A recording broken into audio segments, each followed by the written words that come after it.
The verse for Hotel California is based on two 4-bar phrases. We have one new chord that we have to learn, this B7 chord, and I'll walk you through it. The entire song has the capo on the 7th fret, and we're going to do that in just a second. But right now, for clarity, I'm going to show you the chords that you already know in the open position. The first chord is E minor, one that you already know. The next chord is the new one, B7. So how do I get there? B7. Let's go where we know. Here's a C chord that you know and love and have been playing for a long time. To make this a major 7, I'm going to take this note C and make it a major 7. That note is B, so B is the 7th of C. To make it a dominant 7th chord, the kind that we need, I need a B flat. Since this is an open B string, I can't just go down to the next fret, because unless I detune the string, I ran out of notes. I'm going to have to go to the G string here. So B, B, B flat. So here's my C chord with that B flat in it. So that's C7, dominant 7th chord. To make it B7, I'm just going to move the thing down here. Okay? So that's an awkward fingering because my first finger is hanging out the end. But if I put my second finger on the A string, 2nd fret, that note is B. This note here is D sharp. It's on the D string, 1st fret, 1st finger. This is my note A. It's on the G string with my 3rd finger. Got the open B because, well, it's a B chord. And then my pinky is going to grab this F sharp up here. That's B7. That's your new chord. E minor to B7. Then we go to a familiar chord, D sus2. It's a D major chord without the F sharp in it. And then we go to another new chord. This is A9.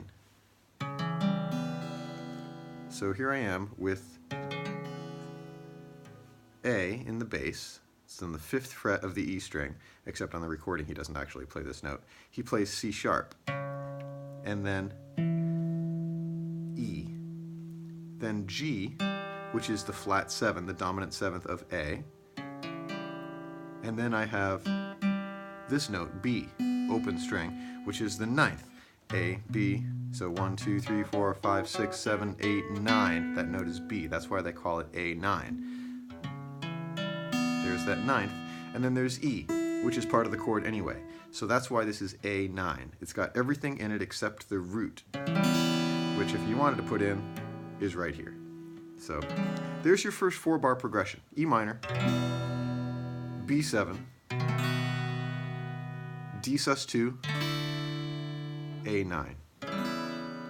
Okay, then it moves down a half step, familiar C major chord,